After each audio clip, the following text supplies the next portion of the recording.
Jamais sans la grâce, une dévotion matinale qui vous connecte à la pensée de Dieu et vous donne la provision du ciel au quotidien.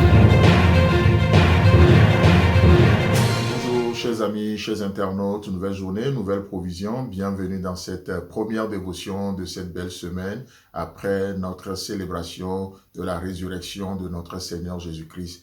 Père, nous te bénissons, nous te donnons toute la gloire parce que tu es celui qui fixe des temps, des saisons dans nos vies pour que nous nous rappelons vraiment de ce que tu as fait pour nous.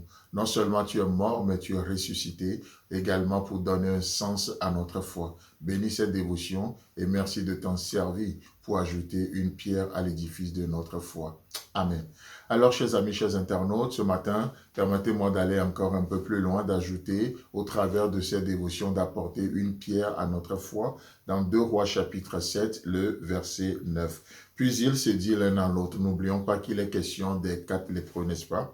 Nous n'agissons pas bien. Cette journée est une journée de bonnes nouvelles. Si nous gardons le silence et si nous attendons jusqu'à la lumière du matin, le châtiment nous atteindra.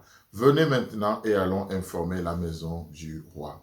Amen. Alors, comme on le disait, je ne sais plus à quel jour dans la semaine passée, que le vrai bonheur n'a du goût que lorsqu'il est partagé, n'est-ce pas? Lorsqu'il est donné, lorsqu'il est partagé, alors que le péché tente de nous faire croire le contraire et veut que nous profitons juste d'une manière égoïste et personnelle des bénédictions de l'Éternel. Malheureusement, ces bénédictions peuvent donner un goût amer dans nos bouches lorsqu'elles ne sont pas vécues, expérimentées dans la pensée, dans le plan de Dieu. Parce que n'oublions pas, Dieu nous bénit dans le but de faire de nous une source de bénédiction, n'est-ce pas?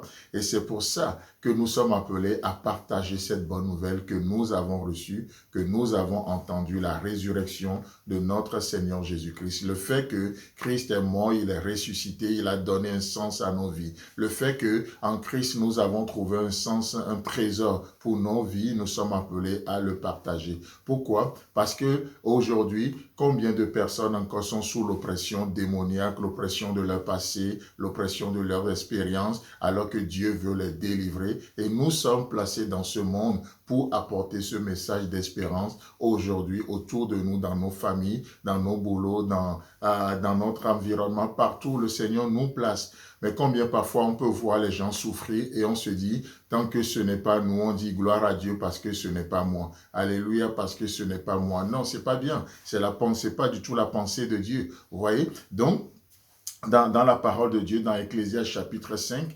le verset 8, il est écrit que si tu vois dans une province le pauvre opprimé et la violation du droit et de la justice, ne t'en étonne point, car un homme élevé est placé sous la surveillance d'un autre plus élevé et au-dessus d'eux, il est de plus élevé encore. Waouh! Qu'est-ce que j'aimerais juste, dans la mesure du possible, utiliser ce verset pour nous dire? Vous savez, parfois, ce verset nous amène simplement à aller jusqu'au bout des choses. Vous savez, parfois nous voyons des gens, nous voulons régler certaines choses, on voit des gens opprimés, on voit le droit de certaines personnes abusées et du coup on a envie parfois de parler, mais on réalise que les gens qui les oppressent ou l'oppresseur est plus puissant que nous. Et du coup il nous semble qu'on n'a pas de voix et on ne peut pas être la voix des sans-voix. Et devant cet obstacle apparent, on vit dans la résignation et on démissionne.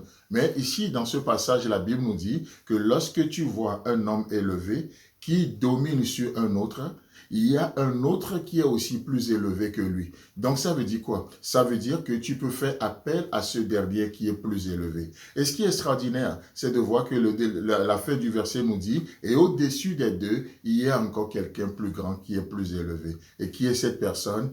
C'est Dieu. Il est élevé au-dessus des dignités. Il est le roi des rois, le seigneur des seigneurs. Et lorsque nous n'obtenons pas gain de cause devant les hommes, nous sommes appelés a fait appel au trône de la grâce de Dieu, nous sommes appelés à faire appel à cette instance supérieure qui est le trône de la grâce de Dieu, à implorer la miséricorde de Dieu, non seulement pour nos vies, mais aussi pour la vie des gens autour de nous, pour la vie de nos familles, pour la vie de nos enfants, pour la vie de la société. C'est tellement extraordinaire. Dans Jérémie chapitre 22, le verset 3, il est écrit: ainsi par l'Éternel, pratiquez la justice et l'équité, délivrez l'opprimé des mains de l'oppresseur, ne maltraitez pas l'étranger, l'orphelin et la veuve, n'usez pas de violence et ne répandez point le sang innocent dans ce lieu. Chers amis, chers internautes, que Dieu vous bénisse. Et aujourd'hui, alors que nous célébrons encore Pâques aujourd'hui,